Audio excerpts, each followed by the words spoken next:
Yeah, what is up, everybody? Rajay back in the house, and tonight, we're gonna have a pleasant. Oh, I got some feedback or something else.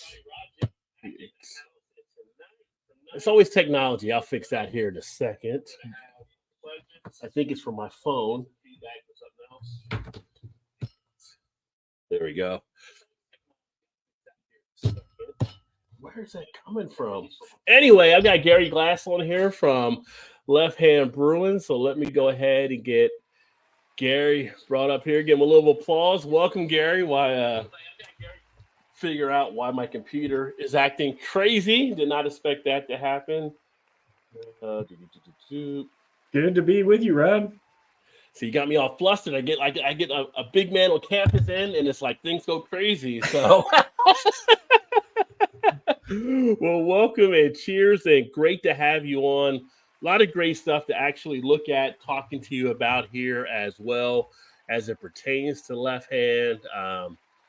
You guys have been doing it for a good amount of time, and congrats, because this is like your 30-year anniversary, right? We just celebrated our 30th anniversary. Yes. Excellent. So that is great to hear. And I think I found out where that sound was coming from. So I think we're good. I got the loop thing on there, so we'll stop that there now. Okay. Whew. Had to get that all taken care of. I mean, the people love you. So all the applause was coming in. So, so how long have you been with Left Hand then? As far as I've been with Left Hand for 3 years, so not a whole lot of our 30 years, but yeah. Previous to being at Left Hand, I worked for the Brewers Association for 20 years, so I've been in the brewing industry for a long time now. But yeah, we're fairly recent to Left Hand, but super excited that I get to be head brewer here. It's kind of something I had never pictured happening, but here I am. Yeah. So it's definitely a nice one that you actually joined there. So Brewers Association over to Left Hand. So how did you get involved with the Brewers Association? Were you already brewing and then you just kind of fell into something, or how did it all? Well, I was a home brewer, and so then I started with the American Home Brewers Association, which is a division of the Brewers Association. It wasn't even the Brewers Association back then; it was the Association of Brewers. But for the last 14 years that I was there, I was director of the American Home Brewers Association. COVID happened, and I got let go from the Brewers Association along with a whole lot of my colleagues. So it was a bummer time, but it was an opportunity for me to actually go pro. And Left Hand Brewing Company is a mile from my house. I've lived in Longmont for a long time now, so it was a great opportunity, one that I didn't ever expect I would get, and then just went from being shift brewer to a lead brewer to I've been head brewer for just over a year now. So yeah, just a great transition, and I love what I do now, and part of a really great company here. Excellent. So 3 years ago, so I guess that was part of the COVID restructuring fallout, where people were like, "Oh, I guess I'll start a new career," type thing. Totally started a new career. Did something I thought I would never get a chance to do, and so I'm so happy with where I'm at right now. So it worked out really great for me. Excellent. And hopefully great for Left Hand. I think so. I think you might be okay there, right? Yeah. So for those of you watching that are familiar with Left Hand out of Longmont, Colorado, as mentioned, actually founded back in 1993. So again, 30-year anniversary. Although I think the brewery, if I'm right, didn't do the first opening maybe to 94, but they actually, Dick and Eric started in 93, like in that fall, and then they opened it up like that January or so, I believe, right? I think that is correct. I think the first beer was poured in 1994, but it was founded in 1993. Right. And then and for those of you that brew your own beer that you may not be aware, they started out with a home brewing kit.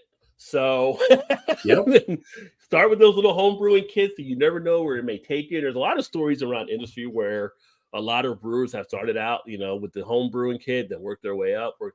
So you never know where it's going to take you to. So yeah, I mean, that's how I got started. And yeah, I've been a home brewer for about as long. Yeah, I've been a home brewer as long as Left Hand has been a brewery.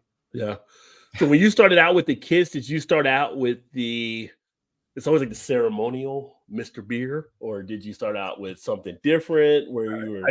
I started with a hopped extract kit. Back then, you could get these cans of malt extract they were pre-hopped, and brewed that on my stovetop and fermented it in a plastic bucket.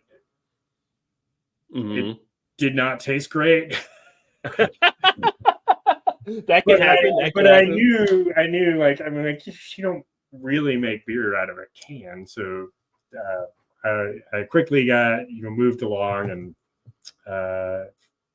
we eventually became director of the American Home Brewers Association. So yeah, where you could go with homebrewing. So when you started doing the home brewing, were you starting on the stove, and eventually the wife came along and said, "Okay, you need to take this out to the garage. Like, you're killing my kitchen over here." Because that seems to always be the story of how it begins. Yeah. I started in a college apartment on a stovetop, had a massive boil over on that first batch, and then kind of figured my way out. I did extract batches for several years, and then went to grad school, and I guess I graduated my home brewing and started all grain brewing, and then I started working for the American Home Brewers Association.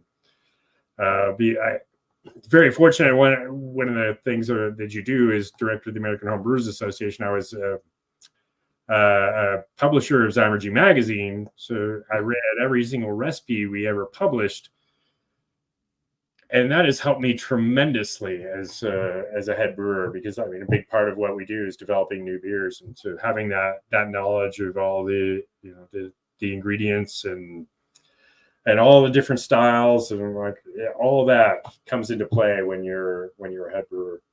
Yeah, I'm sure. And then I got one question that popped in, and I don't know.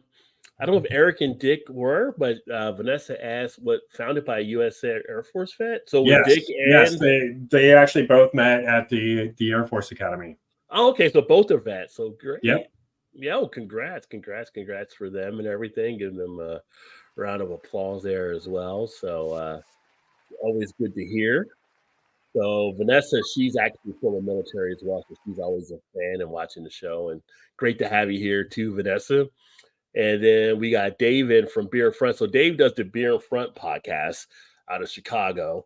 He's the man of Chicago around beer. He does stuff outside Chicago as well, but Chicago, that's his backyard. But he's talking about the hop cans of LME were brutal, right? The liquid malt extract. Yep. Yeah. So yeah, I did that once. I remember using that too. Like, what am I doing with this goop? It's like Nickelodeon over here. What's going on? Yeah. But in talking about Left Hand Brewing, so if people aren't familiar with them, they were the first American and the first craft brewery to master the science of bottling nitrogen being used in a beer without a widget. Yeah. Still not sure how that David Copperfield magic trick got pulled off, and I don't know what you can share about it, but they've definitely perfected it. And in fact, the first beer I'm going to actually enjoy tonight as we're talking is going to be the liquid nitro, the Belgian white nitro, which is the Belgian style wheat beer. And thank you again, Gary and Amanda, for sending my way. Yeah, to be able certainly. to enjoy it. Yeah. But that's huge. That was like huge because everybody, we think of nitro, everybody always automatically goes to Guinness, which Guinness had the widget and stuff. But here in America, it was really Left Hand that really kind of got that thing rolling. And it's kind of interesting because when I was doing the research and reviewing stuff about it, I'm kind of like, do you ever find it surprising that other breweries aren't really trying to get more nitro beers out there? Or do you feel like maybe it's too difficult for them to try to figure out? It's kind of, because it seems like you guys definitely went through the trial and tribulations of being able to pull it off. Yeah, I'm honestly grateful that I wasn't here when all that was going on, because I gather it was all very much a lot of trial and error, and it's really about dialing in the right level of nitrogen and CO2. You've got to get it just right, and then the thing with the nitrogen in the bottle, I've got mine too. is how you pour it. And Mhm. I would be happy to demonstrate that, because it's actually very unique how you pour a nitro beer from a bottle without a widget. Without a widget in it. Okay, Yeah. well, either I'm going to do this right or I'm going to do it Yeah. wrong. So Yeah. we shall see here. Unless you want to show me first, because I'll show you how to do it. I thought it was pour hard straight down the middle. Yeah, So pour hard. Yeah. okay, So that's what I've always done. Let me crack it open.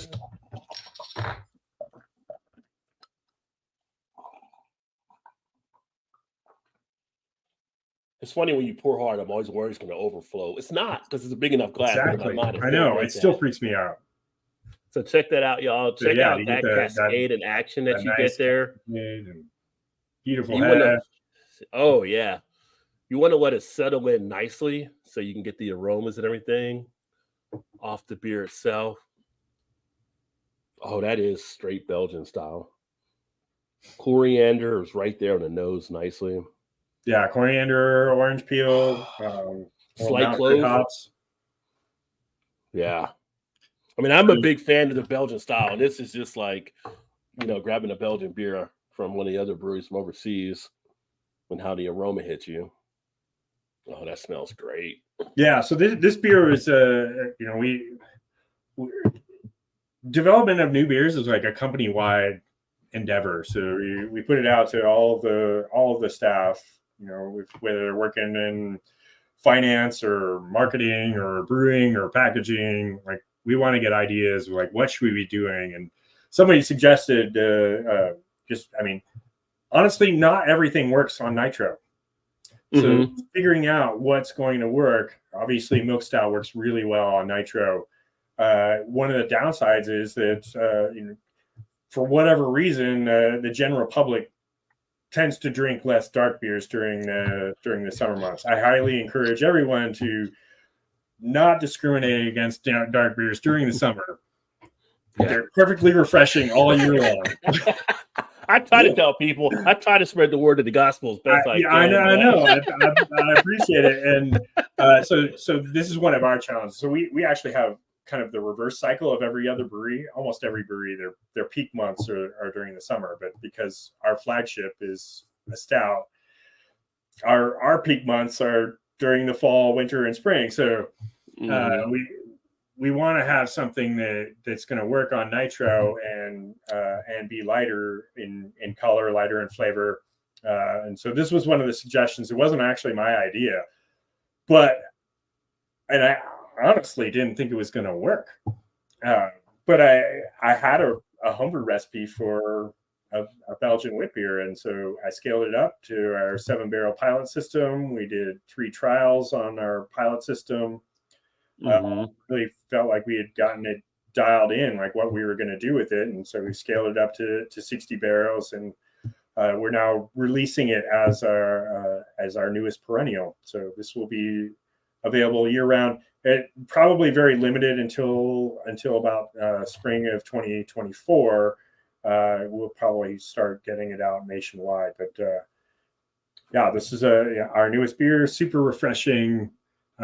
It's honestly, on nitro, it's so dangerously drinkable. Yeah, I was going to say, it has a nice, crisp, refreshing feel to it. Very smooth. The nitro gives it that nice, creamy underneath tone and balance that makes it just slide down the throat. It's only 4.8% ABV for those of you watching as well. So definitely a lighter type beer. It's funny, we do some of the stuff, and sometimes the guys, I do 1.9 and I'm done. Like, 9? I started 9. I'm like above 9. Like, what do you mean? That's your top level right there. So, but it's nice. Like, you could easily grab a few of these and just be, right in here into the fall. Like, a lot of people are still doing some of the outdoor stuff. They're going to festivals. They're doing different things, and you can easily kick back with this with no problem for sure.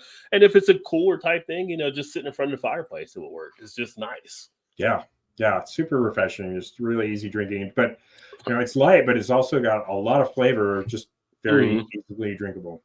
Yeah, it's got a nice that the head, that nitrogen creamy part of it gives it that nice fluff into the beer itself too. It's got like a little bit of I'll say it's like a foam fluffiness. It's like in my mind, I always want to think like it's like a latte at Starbucks. Like now we get that little foam. Like, what is that out there? I don't know. It's like a magical thing. It's just there. It's like it's just that air type fluffiness that it joins with this one. It's very nice. Like I said, I'm having no problem putting it down myself. So good.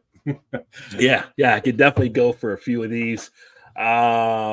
We got Chadio in the house. Chadio is actually out there in Aurora, Colorado. He's actually having the peanut butter milk stout, which is another good beer. And how do you find, like, because I've had the peanut butter milk stout, which is pretty solid.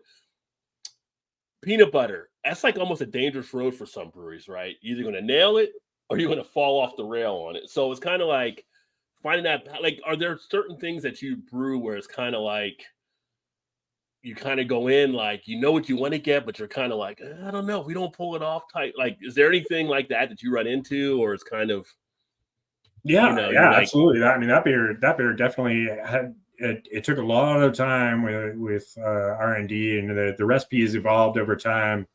What we found is with that particular beer that it requires a combination of we use powdered peanuts.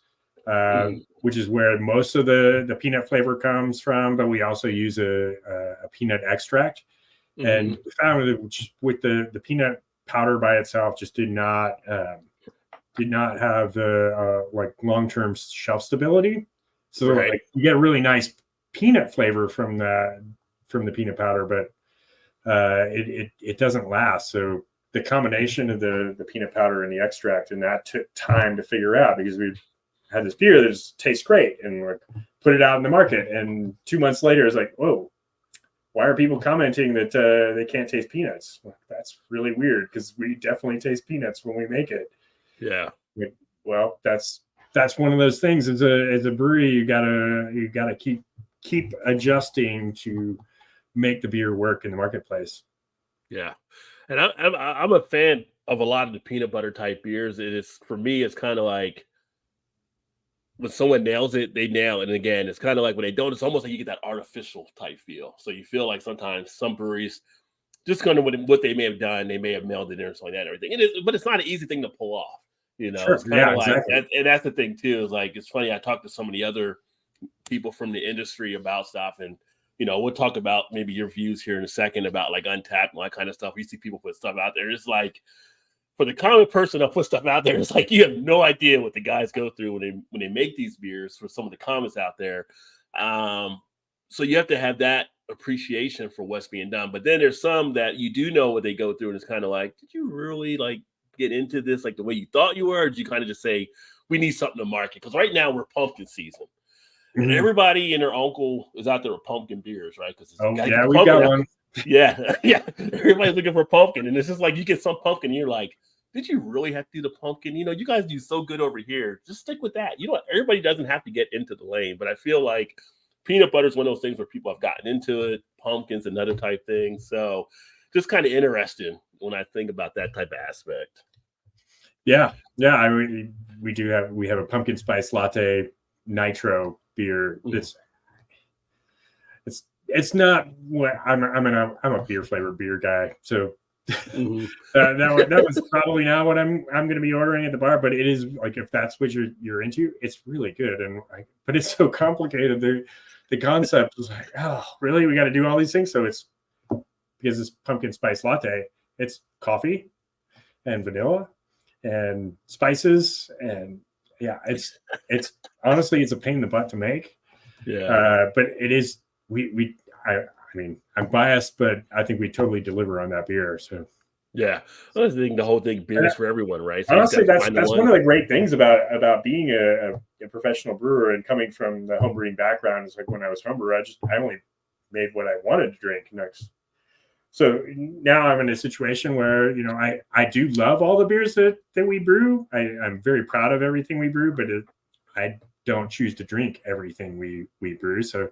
It's like, okay, well, here's a new concept that I would have never thought of, and that's probably not what I would choose to drink, but there's a market for that, and I want to please those people who want that beer. I'm going to make sure whatever we put out is absolutely excellent when it leaves the brewery.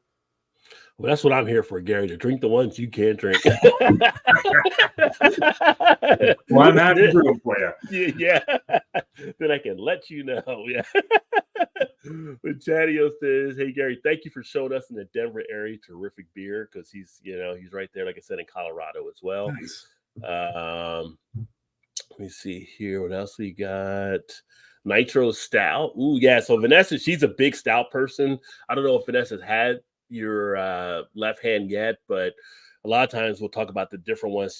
She's big New Holland and Guinness, the Foreign Extra, the New Holland Dragon's Milk, which everybody kind of drinks. So yeah, Vanessa, you definitely want to take a look at the Left Hand Milk Stout, the Nitro, and check that out too. And they've got like the barrel aged type stuff too. So Vanessa likes drinking the big barrel beers like I do as well. Yeah, we did an imperial stout that we barrel aged for our 30th anniversary that came out. That's what I was going to ask you about too. It's only available locally though, so sorry. Gary, where's the love, man? Where's the love? Give me a man on the phone. Yeah. Because I was going to ask you down the line. So 30-year anniversary type beers, like say for Chadio, he's in the Denver area. He might be able to get up there if he's going to be around that area. So that one that you have there planned, that one, anything else? Like, what do you have for the 30-year type stuff? Yeah, we did. We did the barrel aged imperial stout that's available in bottles, like limited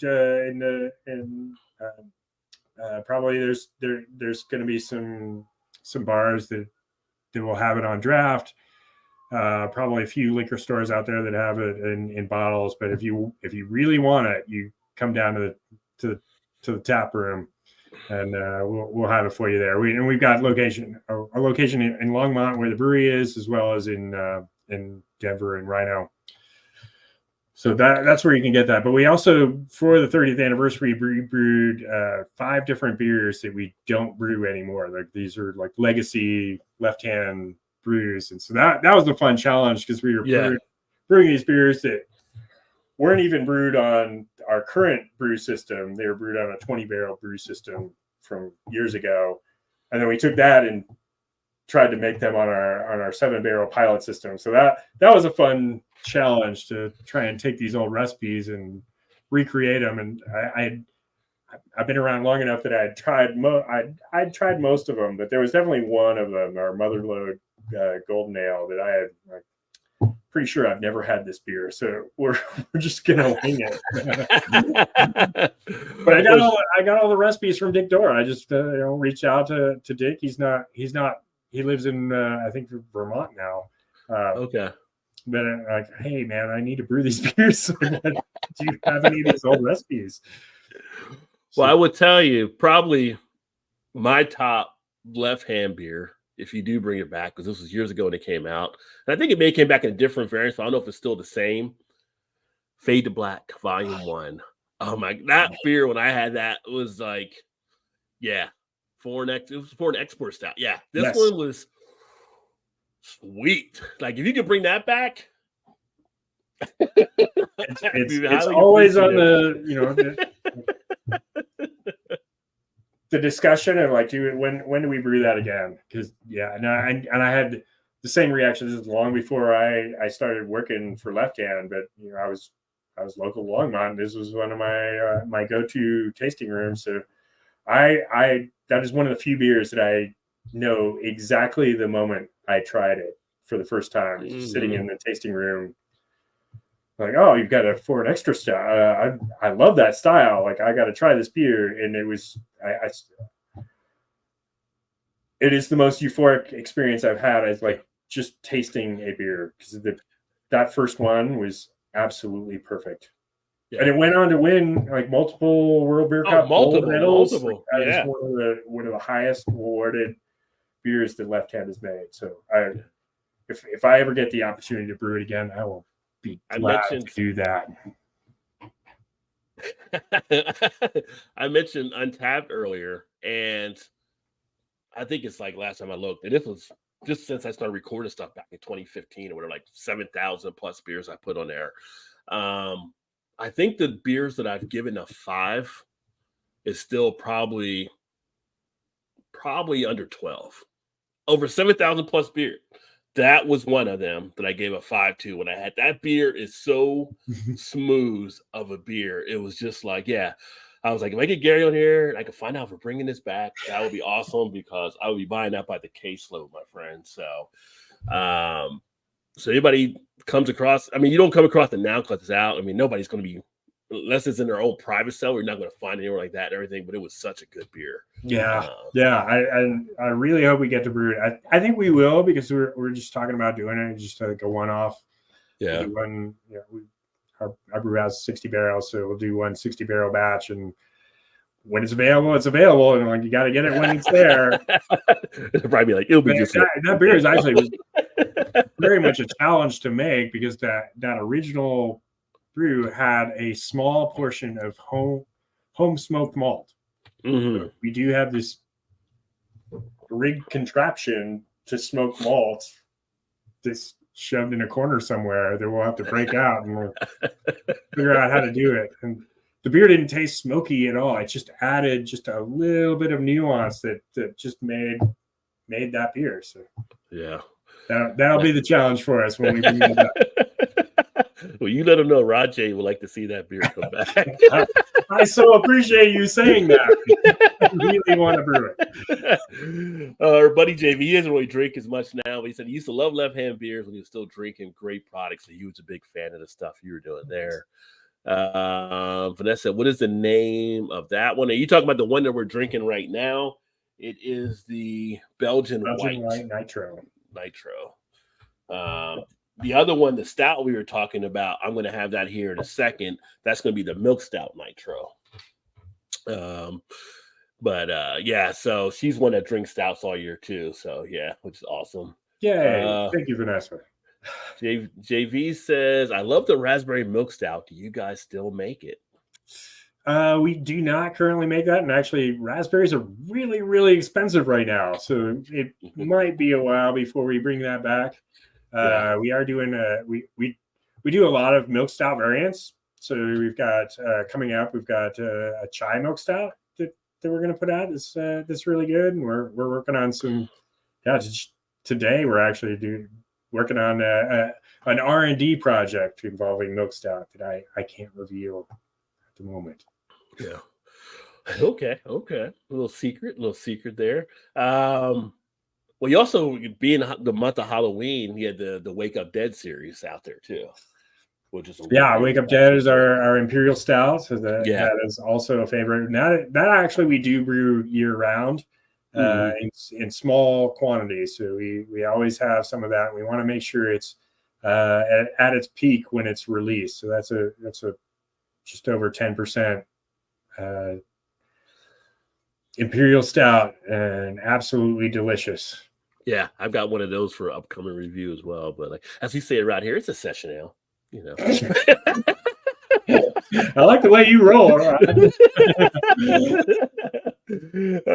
Chadio said, what can I expect in the area coming soon since he's actually there? Obviously the 30th anniversary if you go to the brewery, but what else? Anything else happening? Because you guys, on the website, you guys have a lot of good stuff you guys are doing community wise and different things coming in. You have the food trucks and all that kind of stuff. So anything like that as well. Yeah, well, we've got our winter seasonals are just coming out. We've got a double milk stout and then the candy cane nitro that we're going to try later on here. So those are our two newest releases. And like I said before, we have our fall seasonals, which should still be out there. We've got our Oktoberfest and our the pumpkin spice latte. And then we've got another fruit nitro beer that's going to be coming out in the spring. So we're excited about that. And the Belgian White Nitro will be out probably nationwide in the spring as well. So those are some of the new stuff we've got coming down the road. We're working on we have a hazy IPA that we're developing. That's probably going to be releasing shortly after the new year. Excellent. Yeah. And Vanessa said to JV that berry looks good, talking about the one he'd asked about. JV also says, that's what I love about my people. My people are involved. I love that on the channel. They're involved. Any beer project you did that turned out nothing like you wanted it to? I think that's what JV's asking. Any beer project that turned out nothing like it would. But I think he's saying that something turned out the way you didn't want it to turn out. Yeah. Oh, yeah, definitely. Yeah, there we go. He's right yes. there. Yeah. we were working on a beer that we had something in mind, and it was a fruit beer, and the fruit was actually putting, like, after it had gotten into the beer and interacting with alcohol and the other flavors, it was throwing off some off flavors that we were just mystified by. And so it was something we thought, like, this is exactly what we want to do, and it tasted great at first, and then would quickly go downhill. It's like, okay, we've got to start over again. So that's actually how we ended up with one of our newer beers, Breezy Does It. It's a passion fruit sour. We were attempting with a different fruit, and that wasn't working. It was like, okay, we got to start over again. So that's how we ended up with Breezy Does It, which I think is really excellent. Like, really nice passion fruit beer, very easy drinking, tart, not overly sour. So that's a great example of, like, well, if it doesn't work, it doesn't work, and you got to at some point just bail out, like, pull the cord. Like, all right, we've gone as far as we can go with this, and it's not going to work. So we're gonna take this in a different direction. There you go. Well, speaking of a beer that you guys did before that actually took me by surprise a little bit. I kind of knew going in what I was going to expect from it, but it actually delivered better than I thought it was going to do. Getting tiki with it. Wow. That was one I really kind of enjoyed. I was there, and it actually paired. We were at one of the pizza spots, and I tried it, so it paired well with the pizza I was having. But it was just a nice little experience there. It's like, I feel like I'm not going back to work today. Like, type, like, yeah. Well, I'll tell you, that beer is a lot of work to make. I can imagine.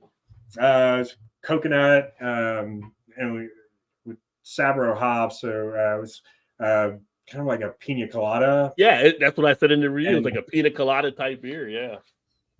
We had I can't remember how much coconut went into the mash. The coconut was all going to the mash, and it took up the entire brew deck with these bags of coconut that had to go into the mash. It takes about 20-25 minutes to mash in, so you got to get, like, whole brew deck full of bags into the mash while you're mashing in. It was kind of a nightmare, and you have to get them all up the stairs to the brew deck. So yeah, that beer was kind of a nightmare to make, and we put a ton of Sabro hops in there too. So it was, we had to run it through the hop gun and then run it through our centrifuge. Our centrifuge hated that beer. Yeah. But yeah, it tasted great.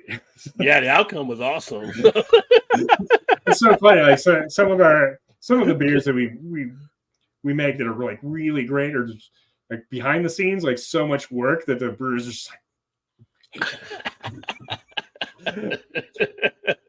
But like I said, we make sure that what we put out is really, really good, so it's worth the effort. But yeah.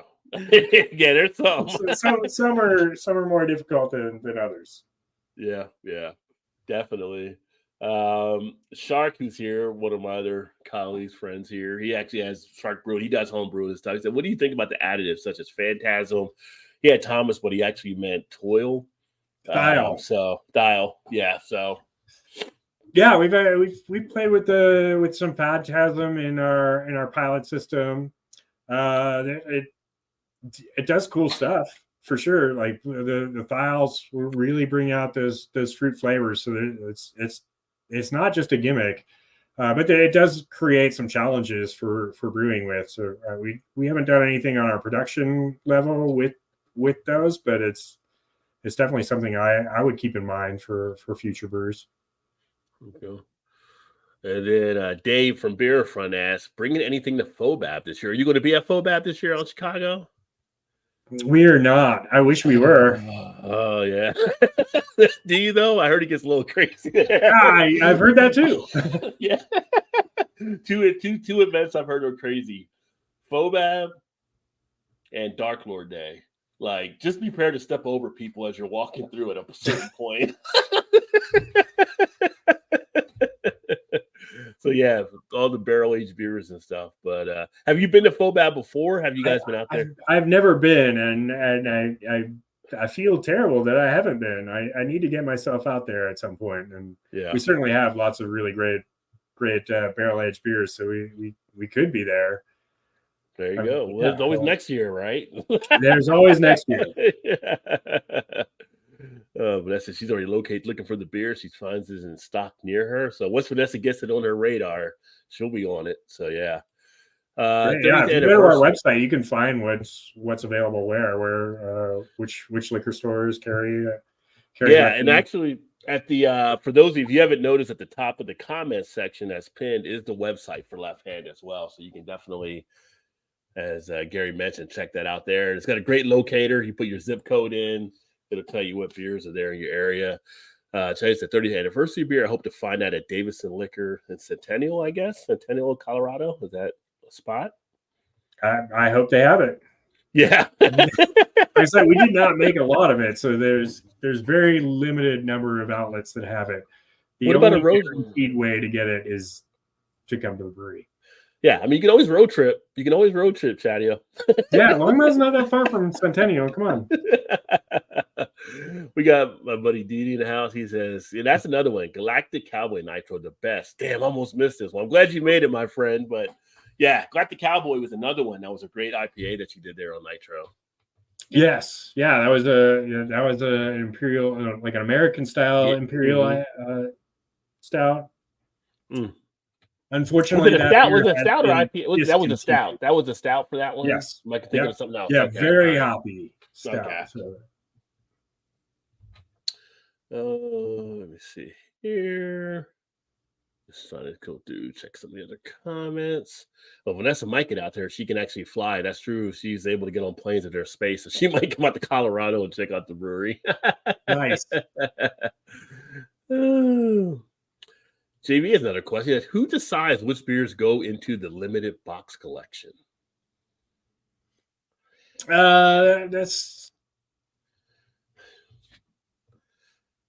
It is a group decision. It's like majority win type thing. Yeah, I mean, I'd say probably like sales is a big part of it, marketing, the brewers. It's kind of we kind of get together and decide what we think is going to work for those mixed box. Yeah. And Chatty also said Faded Black is so good. It is. And then see, here's another one. What's up, DMS? Faded Black. Haven't had in a while. Probably my favorite from Left Hand, right? He's on board too. So all right. Just go for it. Keep asking for it, and maybe we get to make it again. He said, if you do brew it again, can you make it at least 7? I'm having a problem buying beers below 6. Pretty sure that was at 7%. Yeah, I think it was the volume. Now there was a volume 1, but there was other Fade to Black editions that might have been something different. Yes. Yeah. There are several variants. I think like 4 different variants before they just went back to that original. Yeah. And then JB said, "Oh, I forgot about the Wake Up Dead Nitro. Very good too." Yeah, the Wake Up Dead series is a good series. And again, it's October, it's Halloween month. What better way to get into that weekend before Halloween without having some Wake Up Dead beers, right? Yeah, for sure. JV said, "What is your favorite and least favorite part of your job?" My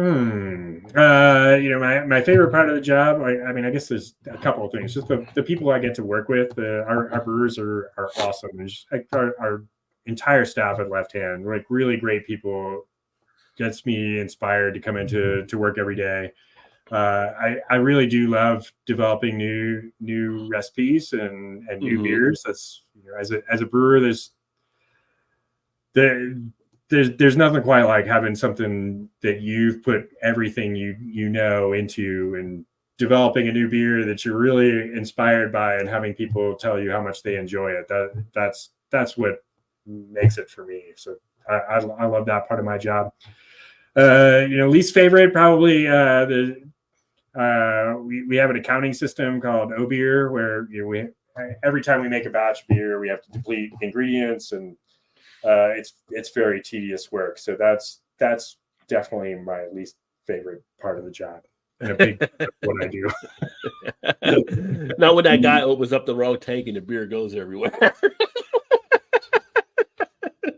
Have you ever had that happen where someone like had that explosion there at one of the tanks where, you'll see videos and stuff out there where someone will be like, uh-oh, that's not good. It's just like beer shooting everywhere or.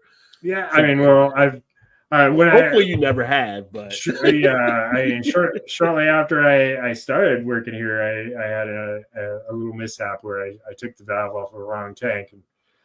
And we lost about, it seemed like a lot more of it. We lost about 2 barrels before I could get the valve back on. But yeah, once you get the valve off and it's full of beer, it's really hard to get that valve back on. Right. So yeah, that's a kind of a terrifying experience, and we've definitely had situations where things didn't didn't come out right, where we had to dump something down the drain. That's a drag, but it's better than putting bad beer out in the market. So oh yeah, I'm okay with that, but as long as it doesn't happen too often. Yeah, I got to think one of the worst things, of course, obviously, if something gets infected, you got to do a whole dumping of the batch. I mean, that's just literally work down the drain, right? So it's like you got to pour it all out and stuff. And when I was in Cincinnati, yes. But I mean, we have really strict standard here at Left Hand. We have a what we call a clearance panel where there's people from throughout the brewery who have been trained for sensory analysis, and every day at 2:00 we do a clearance panel, so nothing gets out of bright tank or leaves the warehouse in package unless it's gone through this panel where we verified this meets our quality standards. Okay, excellent. I was going to ask you, so there were 2 questions I was going to ask you, but one of them, coming into the Left Hand, like as far as you learned the history, like, one, are you able to share the story of how they got the Left Hand? I know the kind of Left Hand name, how it come, but I don't know if there's a way that it was told to you to share for people here, because it's kind of a cool little thing, because the name they wanted to go with initially, they couldn't use because they ran into it, and that's how it became Left Hand. So yes. Okay. Yeah, I can tell that story. So original name was Indian Peaks Brewing Company. There's a mountain range that we can see from the brewery. It's called the Indian Peaks, and so that was the original name. But somebody already had used that name for something. I don't think it was even beer. I think it was a wine that was using the Indian Peaks name. So changed the name to Left Hand. And Left Hand is a reference to a Native American chief, an Arapaho chief that lived in this area. And his name was Chief Niwot, and there's multiple references to Niwot. Niwot meant left-handed in Arapaho, so that's where Left Hand comes from. It wasn't necessarily. I don't even know if Eric Wallace is left-handed, but Eric or Dictor, I don't know if they are. Yeah. But it actually comes from Chief Niwot. It's a tribute to this Arapaho chief that lived right here where we got started. Yeah, which is pretty cool, I think. I think it's really cool. Kind of representation and everything. So there's references to Left Hand all over this area. So we have a Left Hand Creek, and there's multiple businesses that use the Left Hand thing. So everybody around here knows what that means. But yeah, probably outside of Boulder County, there's probably not too many people who get the reference. Well, when I was going through, because one of the other breweries that I talk a lot with is Mad River out of California, and they are the only Native American brewery in the country. So they're that does commercially, and they got deals where they work with the Giants and the San Jose Sharks and all different stuff there too. So seeing that was just cool to have that kind of thing. So I'm sure my friend Linda, she might be more referenced to knowing Left Hand and what it meant there and all that kind of stuff. I just thought it was a cool little thing, and it's kind of again, it's something that helps to show more of a tribute being brought into it, because in the beer community, there is a shedding where it's not just going to be bearded white guys, right? You're trying to always get all these other people involved and all that stuff. So that's a great way to kind of also show some tribute there too. But 30 years ago, that's how they came up with, and it fits that area there, knowing Native American history around Colorado and stuff. So it's just a great story, I thought. Yeah, But I I was think so going too. I'm very proud of the name of the brewery and the heritage and the legacy of the people who were here long before people who looked like me showed up. yeah, definitely. And the other thing I was going to ask you is, in coming into Left Hand, and I don't know if it's ever been discussed or ever been asked, like of Dick and Eric, like whatever got them to really start going nitro beers? Why didn't you just go with regular beers? Was it anything like that you know of that kind of said, you know what, we want to do nitro beers? Like just they saw an opportunity, or I think it was seeing an opportunity that there was a big part of it. I think also is going back to our roots. So our original our original flagship beer was Sawtooth, which was Mhm. intended to be along the lines of a British ESB. So Mhm. some of those first beers that Left Hand was making were English styles, and so that's kind of where the nitro came from, was emulating cask conditioned beers. And I'll tell you, Eric Wallace is a huge fan of cask conditioned beers, and so I think that was a big part of the impetus behind, I want to do this because these are the kinds of beers that I like to drink, and there's really nothing out there that's American craft that's doing nitro. So yeah, I'm guessing that I don't know. I mean, obviously it worked out well.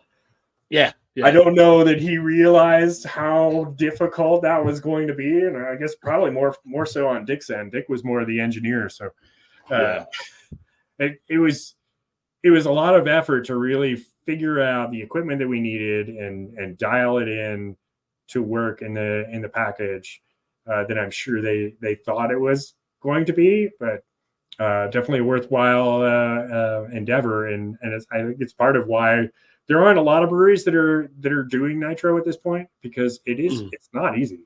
You right, really have to, you've got to have the right equipment, and you've got to know how to get your gas specs right. yeah. Well, I think too, if you're coming in trying to do it now, I think it's just Left Hand is just synonymous with nitro. Like if you're thinking nitro, you're going to be thinking Left Hand, at least here in the States, right? Again, Mhm. the only thing outside of that is the Guinness with the can and the widget, but here in the States, it's like nitro. You guys have the market cornered pretty much, so which is awesome because it gives you guys that little bit of an edge there. Like, here's what we do it well. Check out our beers type thing. Yeah. And we got some other questions out here. Well, which is great because I got questions. I'll get to my people's questions which is awesome. So I already get to their questions and my questions because I like to see what they were thinking. How's the craft beer industry changed since you've been a part of it? Oh wow! When I started in at the Association of Brewers way back when, I actually was running the Brewers our beer industry production survey. I did that for a couple of years, and back when I started doing that, and I think that was like 2001, there were fewer than 1,000 breweries. I pretty much knew every brewery in the country, and Mm, probably knew someone at like 50% of those breweries. Now there's over 9,000 breweries. I don't even know all the breweries that are in my county, yeah. let alone in the country. So it's the growth has been tremendous, and just seeing where the change in tastes of beer drinkers is completely shifted. Back in those early 2000s, amber ales were like the big thing. Right? So Hmm. like Sawtooth would be was our flagship back then. And obviously it changed and went more in the direction of IPAs. So now that you go to, I think I think we're actually not at a point where there is more selection than there ever was, because you go to a liquor store and you look for craft beer, and probably like 80% of what's out there is IPAs. Well, Hmm. there used to be a lot more diversity of beers. So I think that's part of what I see. And I hope we get back to that point. I love IPAs. So I Hmm. have nothing against IPAs. I'm glad that transition happened and people got into hops. But I would like to see breweries be able to sell more than just IPAs. Yeah. And now I think we've also seen a transition where I believe I believe this year, 2023, is probably going to be the first year since craft beer was basically created in this country, with the Anchor Brewing Company. And in 1965, they will actually probably see a decline in the overall number of breweries. So it's definitely a more challenging market out there. With 9,000 breweries now, you're absolutely in competition with one another. Whereas when I got started, it was all very friendly and like, yeah, we're all just helping each other out, and like, yeah, we're lifting all the boats with everything we do, and like, yeah, it's not quite the same. So it's definitely changed, but. I think the quality of the beer that's being put out now is better than it's ever been, because people know more about what it takes to make great beer. So that's definitely a very positive thing with the craft beer world. Yeah. Well, let me ask you this too, because with you being the Brew Association, something that stuck in my head for a while now, and I'm glad I got you on and you mentioned being a part of that. And talking about Anchor, which I know Anchor is still a sore spot for some people because everybody likes the Christmas beers when they come out. Now they don't have the Christmas beer, right? So unless you had something that was stored. But a lot of the articles are coming out saying Anchor was like the first craft brewery. But then when you look at the largest craft breweries, Yuengling is there. And Yuengling's the oldest brewery. So how's that end up being like, well, Anchor's the first craft brewery. Well, if Yuengling is the oldest, wouldn't they be the first if they're seen as a craft? Like, it was just one of those things that hits in my head when I was like thinking, like, wait a second, what are we looking at here? That is a really excellent question, and I know exactly what the answer is, having been at the Brewers Association. So the definition of craft beer has evolved according to the Brewers Association, and that's kind of how they track growth over time. And so that's a really challenging part of what they do is having to make that definition stay relevant. The original definition was that you had to have an all malt flagship beer, and that was not the case for Yuengling, because they use adjuncts in Yuengling lager.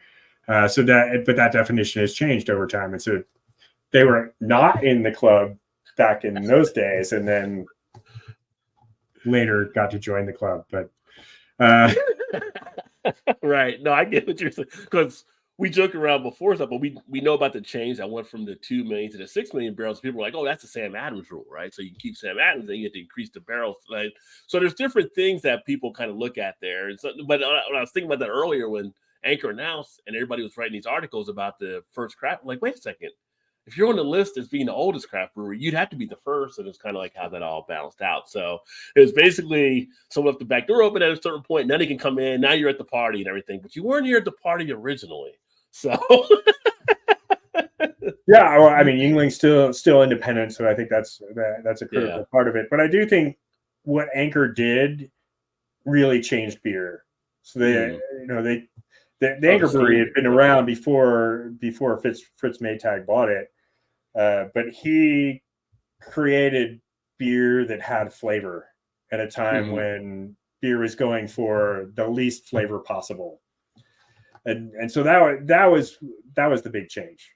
Yeah, putting real hops in beer and making an all malt flagship beer that has some bitterness and has some malt flavor. So I think that I still would consider Anchor as the original craft brewery, because they really changed the paradigm of what American beer could be.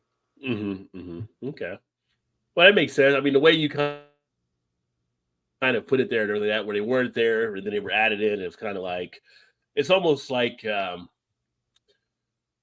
you compare different sports eras, right? Like, oh, you can say that the best player this era. Well, basically they didn't have a designated hitter. Now everybody has a designated hitter. Like, you have different eras and different things that happen. Back then, you didn't have the relief pitcher. Nolan Ryan went the whole game type. No, you had different situations, so it's hard to stack up against each other. So you kind of have this weird conundrum type effect that takes place. But once you kind of break it down, why this and why that, you can kind of get it in the same room there. May not make sense to everybody still, but it makes more sense of why you would look at it that way. So that's always kind of interesting. Any thoughts on like some of the other thing I was thinking about too with like the Brewer Association, thoughts on some of the, when does someone get taken out of craft beer or put back in, like the recent buyouts? Like we had some different mergers take place, and we get companies that will come in. Like I use one of my use is like out there in Colorado, like Avery, like they're under Mount San Miguel. So at one point they're considered not craft now because they're owned by this thing based on the definition. But a lot of people will still look at it as being craft. And you think about it, it's more like a balance sheet play for the parent company. They're leaving them alone, just like Anheuser-Busch does with Goose Island and some of the other stuff. So, but then now we're starting to see some of these companies sell back craft breweries. So it's kind of like a shift in landscape is taking place. Like some of these breweries are like, oh, we don't really need to have these craft breweries, or we're not know what we're doing with them, and some are buying their back, or being bought back, which is pretty cool. So any idea, like any thoughts on the shift in landscape out there? It's like anything that catches your eye there when you're looking at stuff. I mean, you guys have been independent obviously the whole time. There's no idea of you guys ever going under someone, but it's just kind of interesting now. Yeah. We had an all, what we call all hands meeting maybe a year or so ago, and Eric Wallace put out his asking price for the brewery. He's like, yeah, I'll probably sell it at $2 billion, which obviously, yeah, I think $1 billion was what. That was Constellation and Ballast Point. Ballast Point. So yeah, it's kind of a joke. Yeah, no, I'm very grateful that our founder is at all costs stay independent. Yeah. You know, there's certainly challenges. I got friends who work for some of the breweries that have been bought, and it does absolutely create advantages for them because they have access to ingredients and to funding that I'm not going to get. But yeah, I think breweries kind of lose their soul when they become corporate and you're answering to a manager instead of an owner, and there's just something very different about it. So I'm grateful to work for an independent brewing company, and I don't ever want to. I hope it stays that way. I don't want to. Yeah, but that's just me. I mean, I don't hold it against. I don't hold it against the owners that sell. I don't hold it against the brewers that work for the beers, for the breweries that have been bought out. No grudge, but I like independent, and that's the way I intend to stay. So, and it makes a difference with the beers that I buy. Yeah, it does for me sure. too. Yeah, definitely.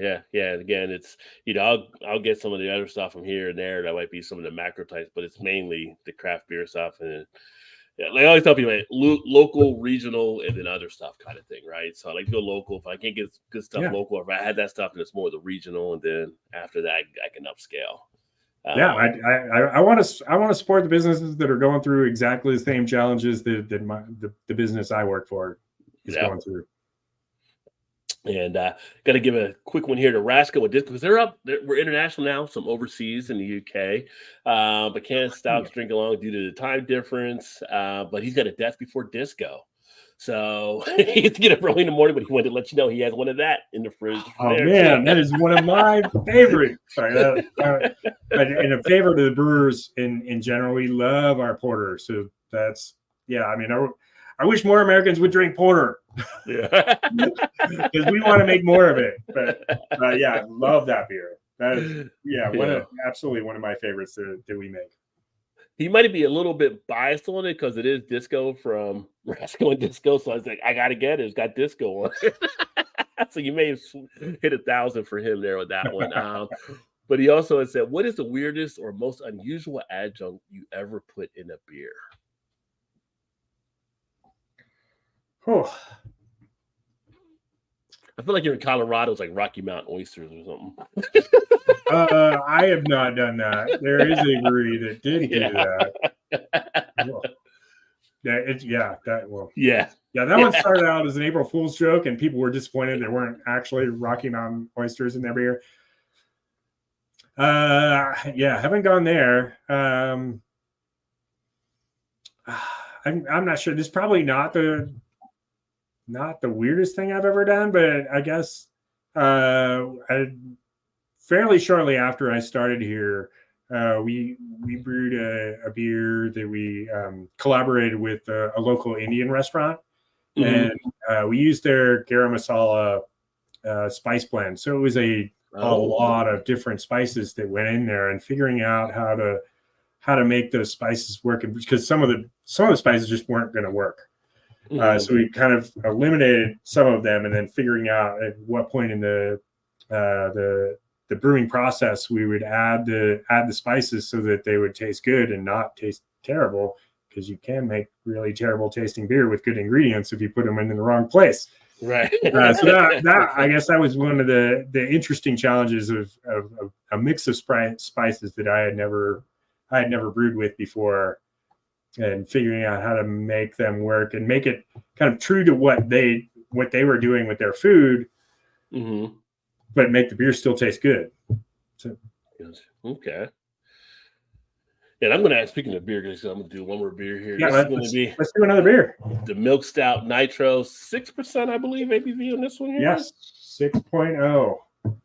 Good to go from the. It's good to go from the can. You put that on there. I always drink out of glass. I know we could drink it. I feel like I'd be robbing myself if I was taking it out of the can though. So. Yeah, I mean, it depends on the situation you're in. Like, if you don't happen to have a glass, it's perfectly all right. But yes, if you have one, use it. So the can does have a widget, so you don't have to do the pour hard thing. So that's the difference between the can and the bottle. Yeah, but I do it for the effect. It sure does look nice, doesn't it? Oh, it does look nice. Yeah, always share the cascading effect when you drink a nice nitro.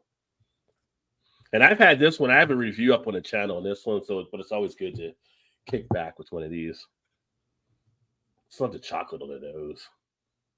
Yeah, super chocolatey. Got like the coffee bean smell. And it's got like a little bit of a hidden, it's like a hidden chocolate, but the chocolate is like, it's kind of almost like a mix between a baker's and a milk type chocolate. So you get a little bit of that sweetness here on the nose. Yeah. Well, I think that's part of what milk stout is beer, like any kind of like milk something, milkshake, whatever. That typically means the brewer's added some lactose, which is milk sugar, and milk sugar is not fermentable by most yeast that brewers use. So ale yeast or lager yeast will not ferment lactose, and so you get some of that residual sweetness, but it's not as sweet as sucrose. And because it's not fermentable, it does add this really smooth body to the beer. So the way I like to describe what the lactose does for the milk part of milk stout does for this beer is it does allow for us to there's still a ton of roasted grain in this beer. Get a nice roast. Gives it that, you get that dark chocolate notes, the milk chocolate, coffee.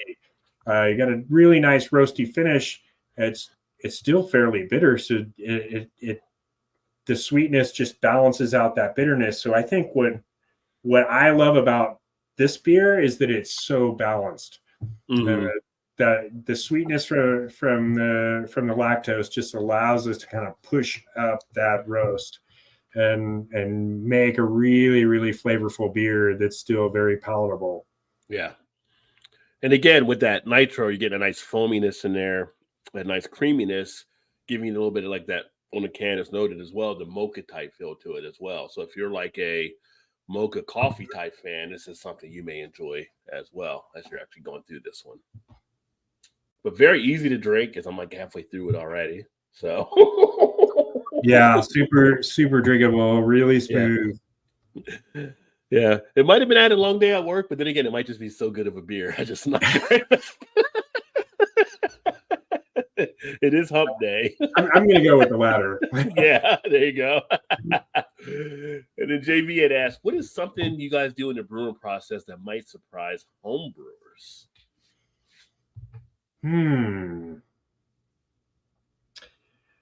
Yeah, I'll say that we tried the Belgian white nitro And I think this is a really interesting kind of experience coming from the homebrew world to craft beer.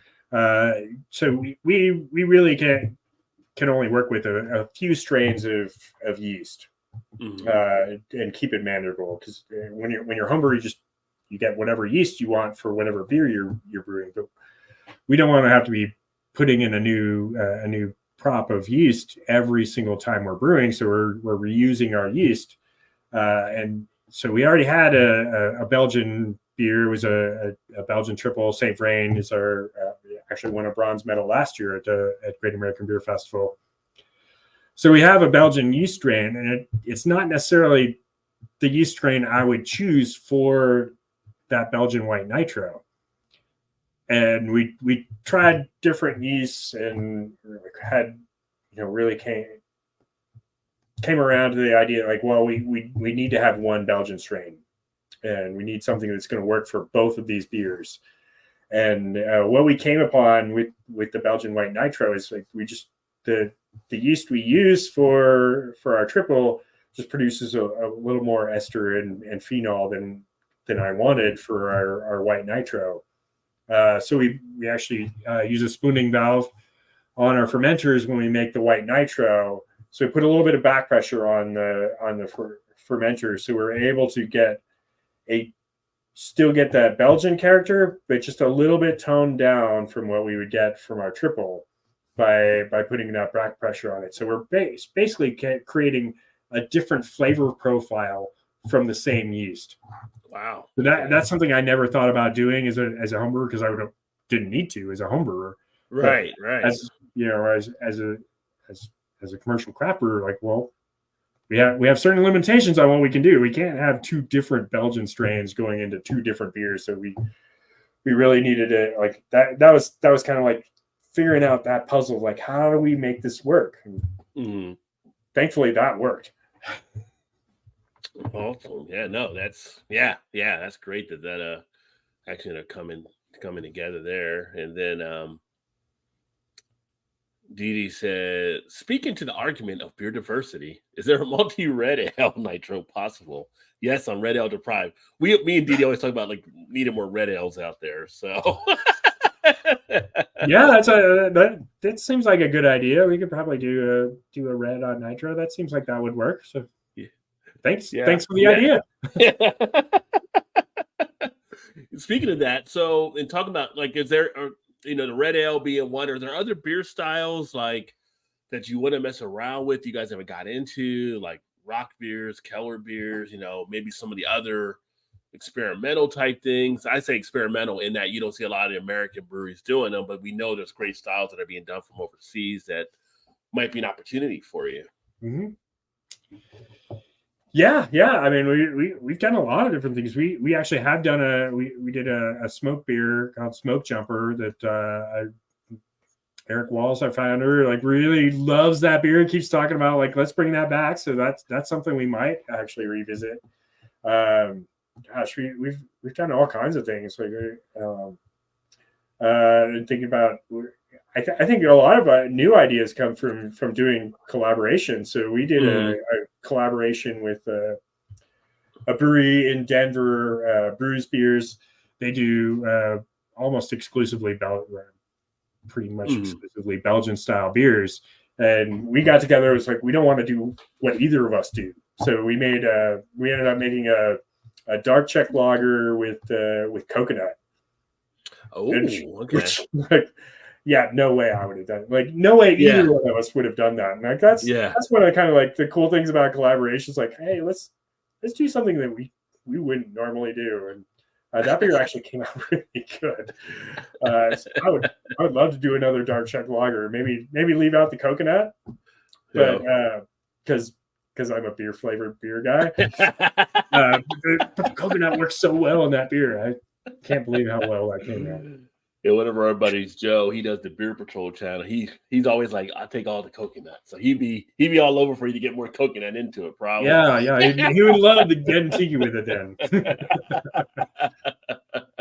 No, that is a good thing, talking about collaboration, because it does open up opportunities and other ideas you may have not thought about before, or kind of like, you know what, maybe to pull that off type thing. So that's always a good. I always enjoy seeing the collaborations that get put together by many of the breweries, and I think it's a good way to kind of both get all their names out there for stuff too. Because now it's like you have a Left Hand, and they teamed up with somebody else, and you're like, oh, let me see what this other brewery does too, and then that helps to grow, and vice versa, right? If they didn't have Left Hand before, now they're interested in Left Hand to see what else you're doing.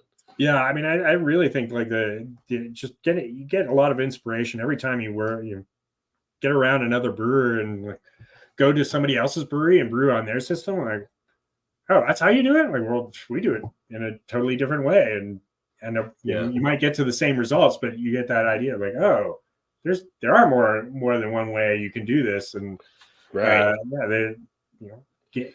getting that inspiration from other brewers and figuring out things like, oh, we've been trying to make this work for years, and like, oh, you cracked the code on that, like, oh,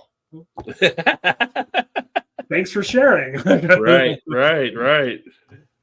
Well, Colorado in itself as a state, in my mind, is ahead of some of the other states. Well, a good amount of the other states, progressive wise and stuff. So, like looking on the website, you guys have the canned cocktails, you have the wine, but you also have the CBD drinks, because you can do that. So how is that going out there? Kind of like, are you seeing more people kind of want to experience it? I know I didn't see you say seltzers, so you guys haven't done the seltzers, but you let that I'm aware of.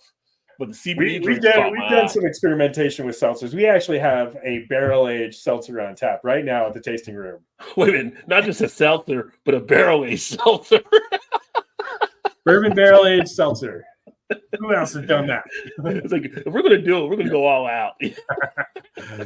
I'm not much into the seltzers either, and that's a declining market. So thankfully, we've missed out on our opportunity to really dive into that. He's on the sidelines long enough, right? Yeah. But the CBD drinks caught my eye out there too. Yes. So that's something that's kind of taken off for you there too. Yes. Yeah. So fortunately we've got that is legal in the state of Colorado. So we do have our CBD waters are branded Present. So it's something owned by Left Hand, but we have a different brand name for that. And we have a blood orange and a lemon lime that we put out. Mostly are being sold in dispensaries, but I think we do have some in like Sprouts markets. So there's a few places that sell them. I love this stuff. It's great to me. Yeah. Like you don't get the high from cannabis, but you do get definitely some kind of chill out, like chill vibes. I'll absolutely take it. Like I'm stressed out about something and want to be able to sleep at night.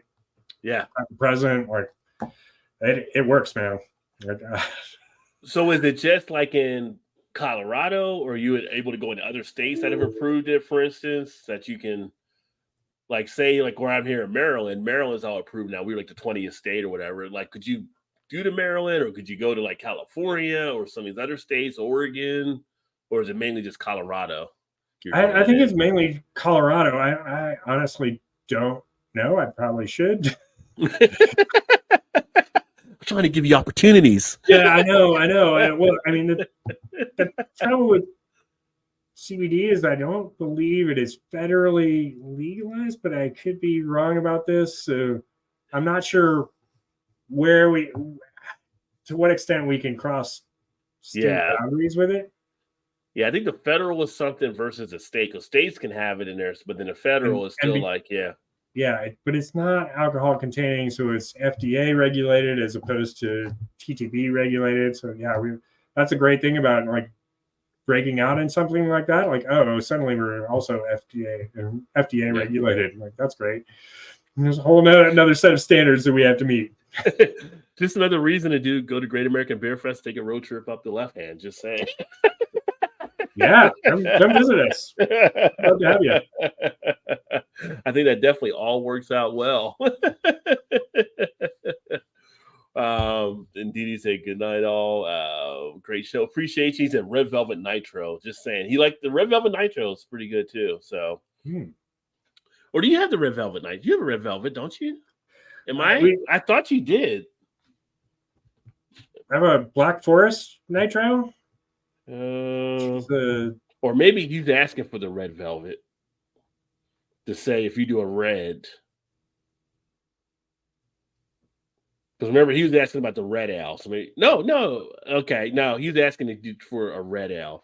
Because I was looking at somewhere else I was thinking, but that was Ballast that had that one there. So I think he was just giving you an idea. If you do a red ale, you could do a red velvet. So, well, we have done Black Forest, which was another cake base. Black Forest cake base. Well, there you go. So you have that out there too. Cherry chocolate milk stout. It was actually really, really good. Yeah. So here's something here before we wrap it up here in a little bit, because I don't want your wife come hunting you down there and everything. So we gotta open the candy cane, right? Okay. I told you before the show how these go, right? That you're like, I don't know what. I'm good. We'll get to the candy canes.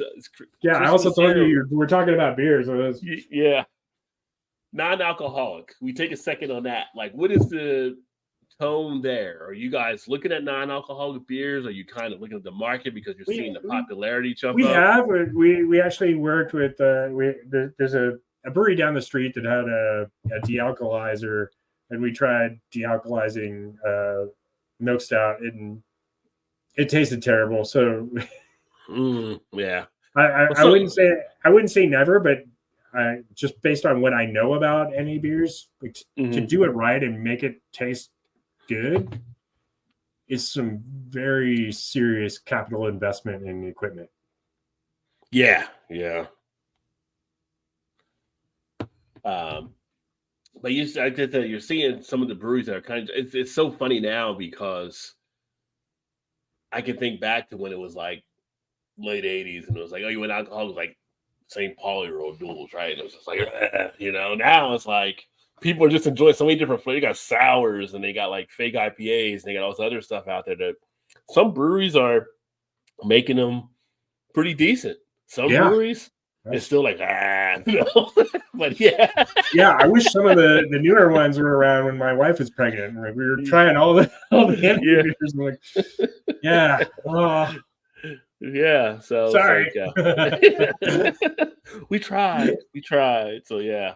But yeah, so I don't know if they're doing non-alcoholic seltzers or not, but really the non-alcoholic beers is where I've kind of seen some stuff there. And I actually just had a non-alcoholic company reach out to me that they want to come on and talk about. They're going to share some stuff. So that'll be an upcoming stream for those of you watching as well. But, it's whatever's out there. And I can see where it could be a place. Some people ask me, like, why would I want non-alcoholic beer? I mean, there's places for, like, if you're having a good burger at lunch, whatever, you want to have a beer, but you can't have a beer, you can have, like, one of those. If you're the DD for an event for your friends, you can easily have those as well. Although I would not recommend being a DD for a beer fest because you don't want like 4 or 5 drunk people you're driving around.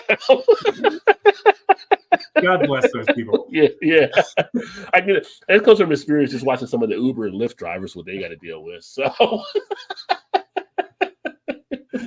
you go to a beer fest, you get home, the Uber driver got you back. You're like, I want to send him an extra tip because I don't even know how I got here. I could have been an ass last night, So appreciate you. So anyway.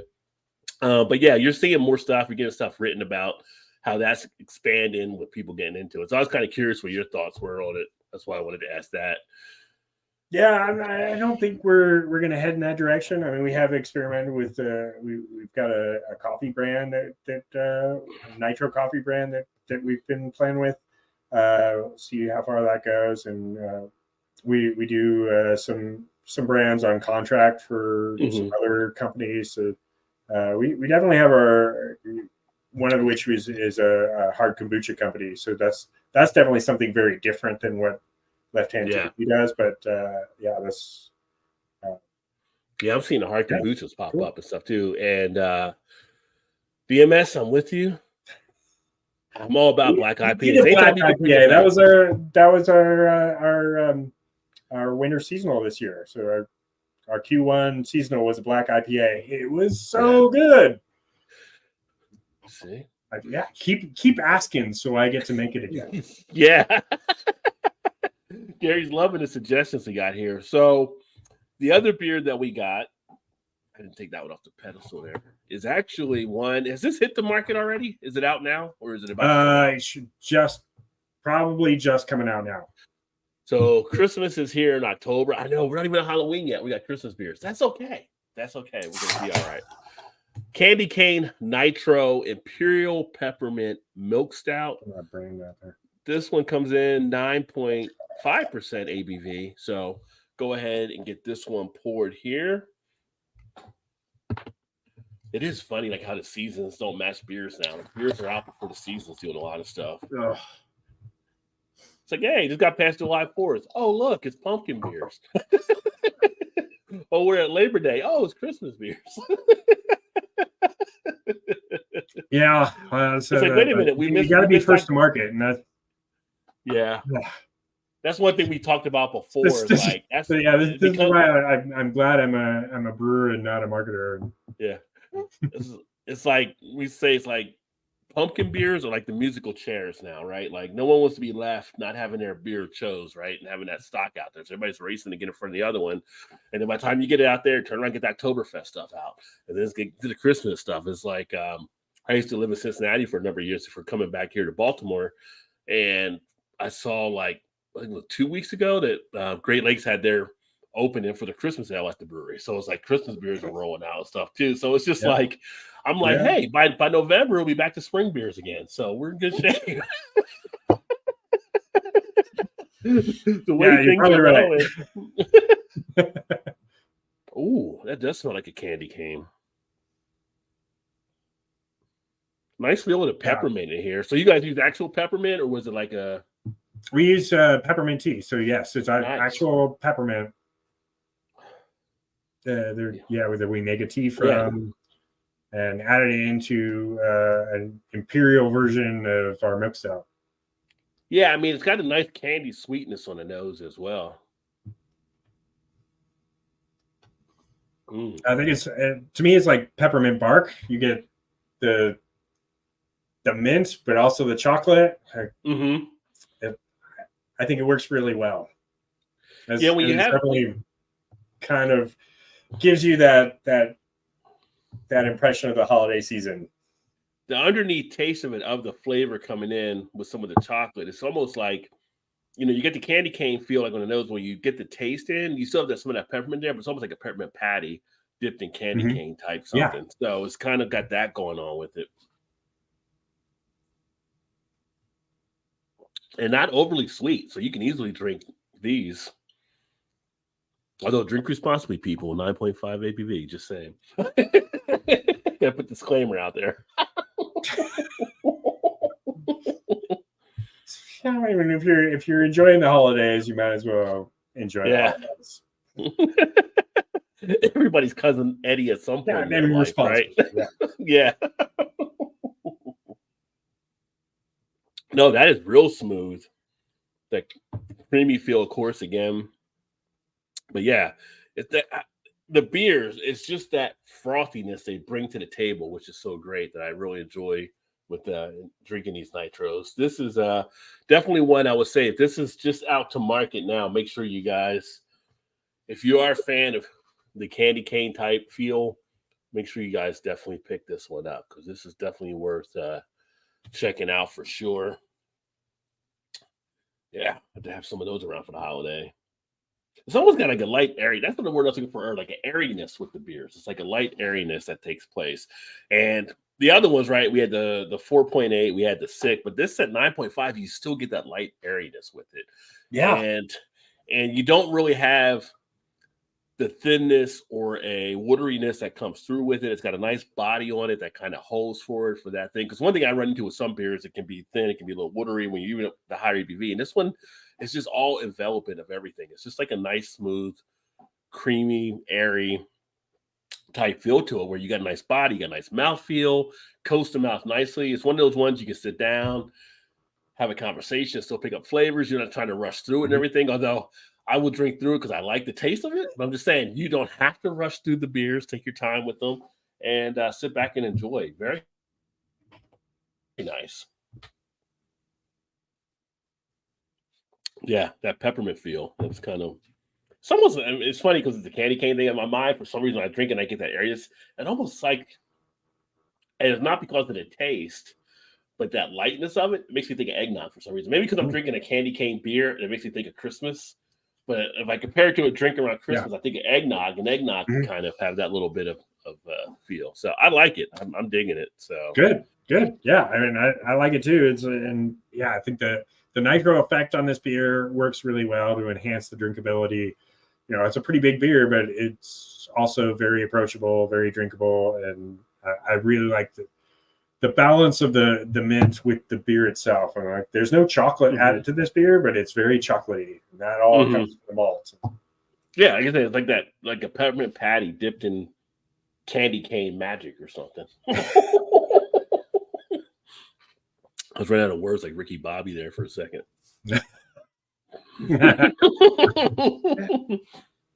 No, that's definitely very good. And you know, we mentioned it earlier for those of you got here late.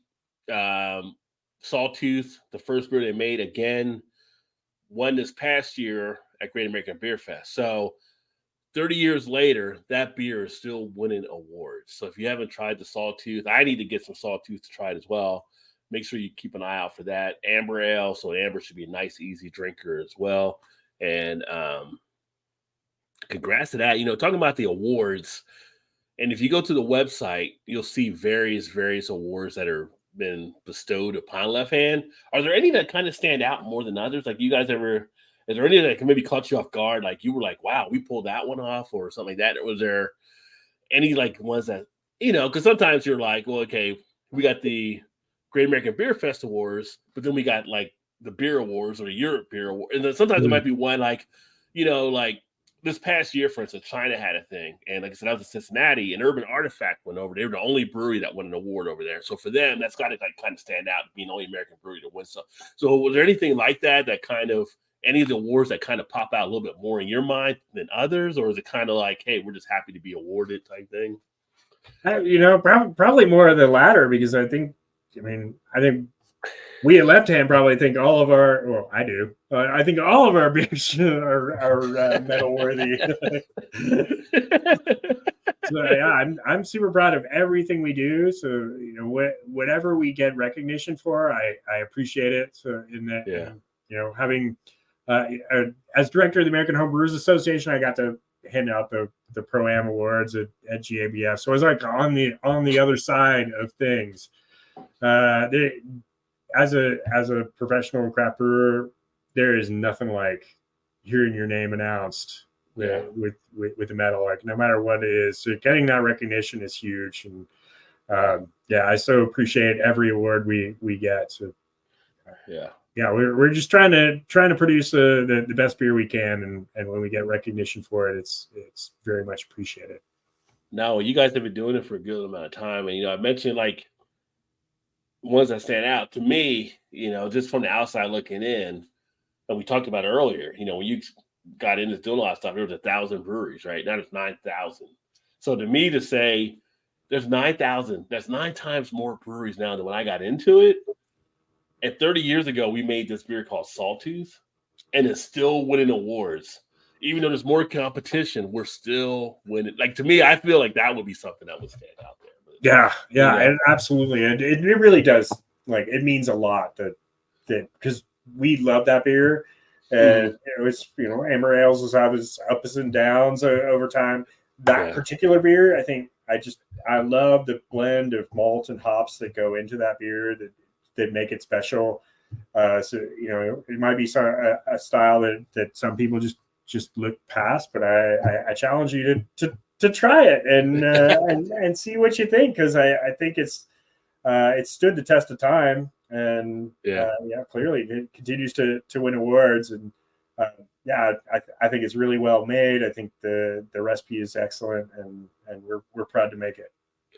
I feel like in Colorado, I'm not going to say any names, but I feel like you get an uptick on Sawtooth because somebody else that made an amber ale decided to change the recipe, and people weren't happy about it. So I feel like new people are looking for amber ales. I recommend checking out Sawtooth. That's all I'm saying. Yeah, thank you. It absolutely helped ourselves. Yeah. One other question. So, hop wise, we didn't talk about hops as much, but are there like favorite hops that you have that you like to work with, or some of the favorite ones you like to use, or is it just kind of routine on what needs to fit something, or do you kind of look forward to like working with certain ones, Centennial or Citra or certain ones that kind of like, oh, this is going to be great beer because we're going to drop this in and blah blah blah blah blah, like that thing. Yes, I have my own personal favorites, and they're not necessarily the hops that I always get to work with. That's the other challenge of as a craft brewer is like we have contracts for certain hops, and that we got to make those hops work, and we'll use the hops we've got. And if you're going to bring in a new hop, like you better have a brand to put it into. So that's definitely a challenge. But me personally, there's a few hops that I truly love, and Amarillo, Centennial, and Hallertau Middle Fruit, like all-time favorites for me personally. Yeah. But I mean, I think one of the cool things is going from a home brewer where I probably was kind of stuck in a rut. Like I found the hops that I really liked, and I used those a lot. Like, oh, okay, well, these are the hops I've got available, and let's play with them. Like, so I'd never used Comet before, and now I really like Comet. It's a hop that we use a lot. Yeah, I try and think of what else. Figuring out not just an individual hop, but what hops work well together.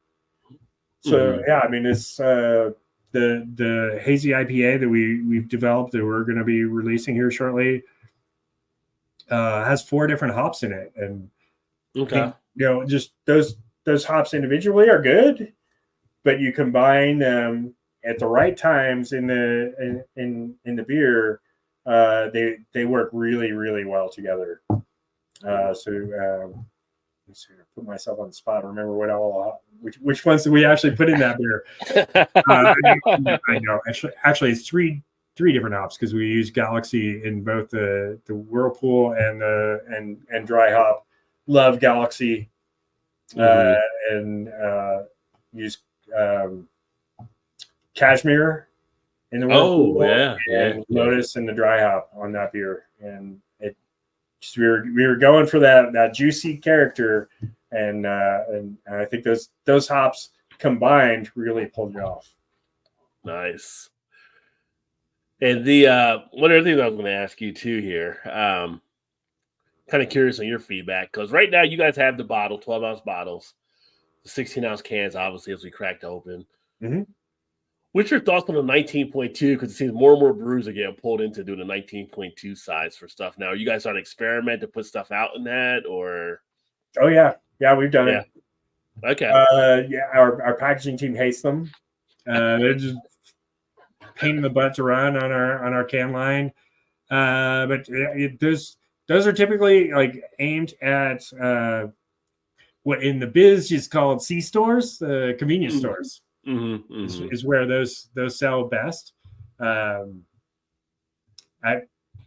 It's not honestly, personally, I don't purchase beers in that size, but because I mean you're pretty big commitment. Well, you're going all in. Yeah, but by the time you're done, it might be flat. But yeah. So yeah, that's not my personal favorite, but yeah, I mean, there's a place for it, and yeah, I think in this we have anything that's currently going into 19.2s, but that's not to say we would never do it again. I think initially, I think that's right, like the C stores, because that's where I would see some stuff there. I mean, it'd be there, the 19.2, the 32, the 40, whatever it may be. But now, in like my regular craft beer store, you have more and more popping up with the 19.2. So it's kind of like, it seems like this is being an assumption that people will go into it. Because remember, years ago, we had the 22-ounce bottlers, and people were getting a 22 ounce and kind of fell off of that and everything. So I'm wondering, it's like the 19.2 is kind of that little Goldilocks in between, right? 16 is okay, but I want a little bit more, but I don't want the full 22. So it's like 19.2 becomes that number as the middle bed, so to speak. So you're getting some people that are messing around with it for sure. Yeah. Well, I Yeah. mean, it used to be the 22-ounce bottle that you just don't see anymore, and Yeah. I kind of miss the bombers. Yeah. When you go into stores, there'd be a bomber, like you'd have all the bombers lined up, but you also used to see the growler stuff. People were going to growler stations too. That kind of faded off. Man, I lost some weight after that happened. So when it was the growler season, I feel like with the 22, you're like, okay, I'm sharing this with somebody. But yeah. Well, the 92 is like, is that enough to share? Am I going to consume all of it? I don't know. So wait a second, the 22 you're supposed to share? I didn't get that memo. I didn't get that memo. Didn't know. No. You be you, Roger. Yeah. Some of the there were some reviews I've done. I'm like, yeah, you might want to have a friend there if you don't know your tolerance level. Don't do this like me because I'm a professional. So I would tell people, I put a disclaimer out there, right? So have a friend. So, but yeah, I just see more than 19.2 taking place now, and it's just interesting. So I was kind of curious from a brewer's perspective, what you saw there, if it's kind of like you're getting pressure. Also, the other thing I saw too, and I don't know how it's affecting you there. I guess there's people talking about how kegs are decreasing.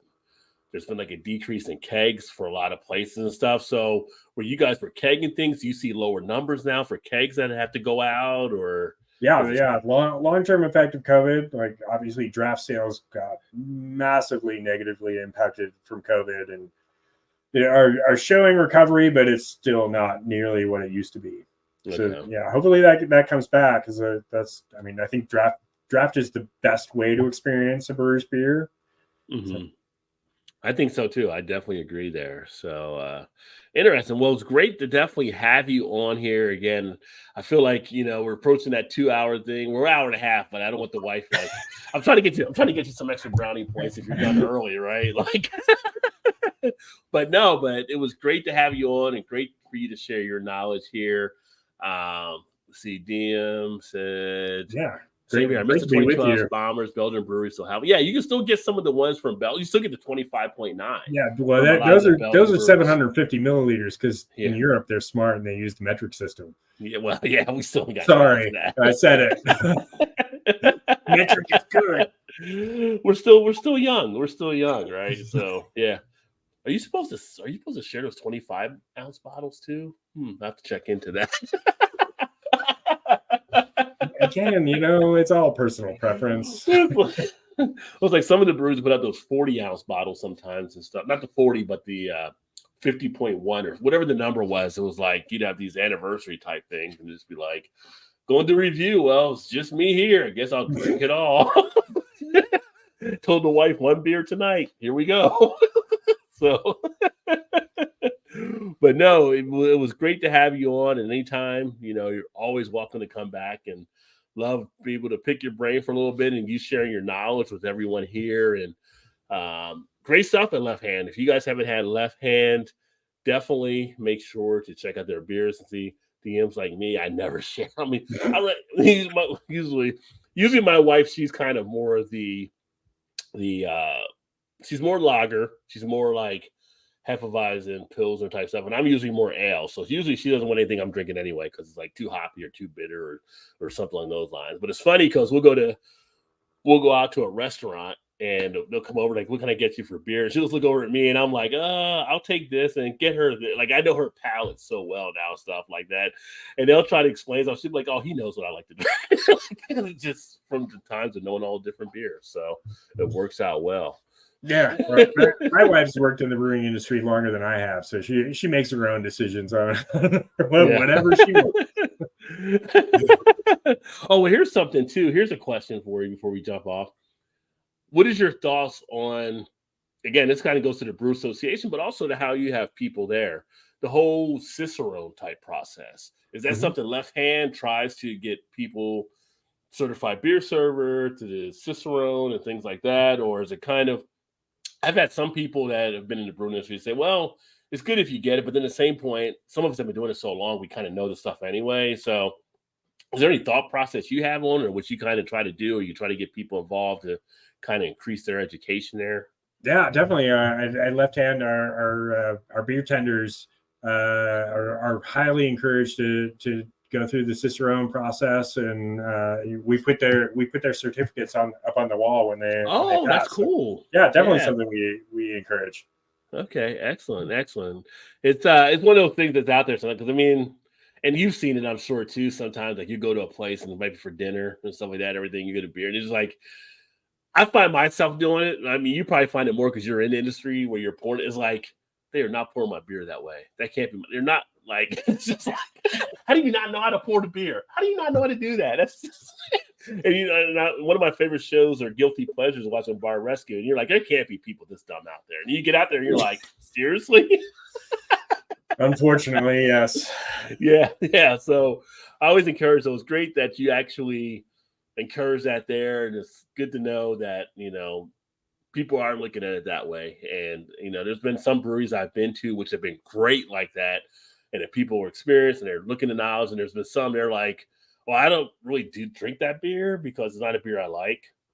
You're not helping me out. Like, you should have some type of knowledge about even if you don't drink that beer, you should have some knowledge about the beer. Yeah, so. I sure hope everybody who's standing in our bar, and I know they do. They promote everything we make. So yeah, that's the way it should be. It's like you find the beer that our patrons want. Yeah, exactly. And thank you, DM, for being here as well. Appreciate you. And he said, best of luck as well. Thanks us both here. But this has been great. Anytime you have new stuff coming on, you, Amanda, feel free to reach out. I'd love to get you on. It's always stuff you're doing. Yeah, this has been fantastic. I would love to come back sometime. Yeah, definitely. And talk about some different things there. And for time, we'll go ahead and cut it out here. But, at some point, we'll talk about maybe next time some of the stuff you're doing, because you guys are very supportive of community type initiatives, working with, I think it's MS and some of the different things that you're doing there around Colorado, which is awesome. One thing I love about the craft beer environment, local craft beers, that the involvement they usually have in the community stuff. And you guys are great at actually doing that. And just some different things that we can share next time when you're back and some of the new stuff. Before I go, how many beers do you guys have, like your regular beers versus like your seasonal? Like right now, like do you put out like about 15, 20 beers year long? And then how many do you put out like seasonal type things, if you know that number or approximate number? Look at this thing on my wall here that tells me looks like we got 11 seasonals, and we got milk stout CO2, peanut butter milk stout, IPA, Sawtooth, Saint Vrain, Disco.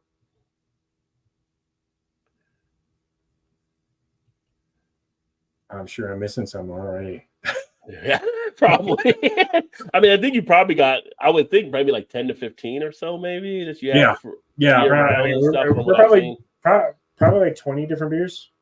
Okay. And then when they did the special packs, which I didn't even talk about, the White Russian, which I've had before too, which is good. Yeah. So a lot of great stuff. Left Hand, for those of you watching, if you've not checked out their beers, please do at Longmont, Colorado. I'm telling you, you'll be blown away by some of the stuff they're actually putting out. Again, I'm going to just say it, kings of the nitro here in the States. The nitros, we get people that go out and they buy these little machines to make it creamy and smoothie. You can just don't do that. Just get the beer from Left Hand. You don't need that little machine. Don't get the physics or whatever it is out there you're using. Just get Left Hand. You're already set. Remember, get the bottle, pour hard with the can. You got the widget. Don't have to do that, but definitely worth checking out. Gary, you've been excellent. I appreciate you, my friend. Thank you for being on. And it's been fun. Thank you, Roger. Keep making the great beers. You're going to hang out for a second. I'll go ahead and shut it down here. And everybody that tuned in, appreciate you as well. Back tomorrow night for the happy hour live stream. We're going to be doing, oh my God, I can't even want to say this. We're doing pumpkin beers. But I'll be back with Todd and Mal. Whoever wants to join us for the happy hour. If you got pumpkin beer, feel free to reach out. That being said, we are out. Remember, there's always time. Cheers. Get your beer on. Drink beer. Live happily. Cheers, everybody.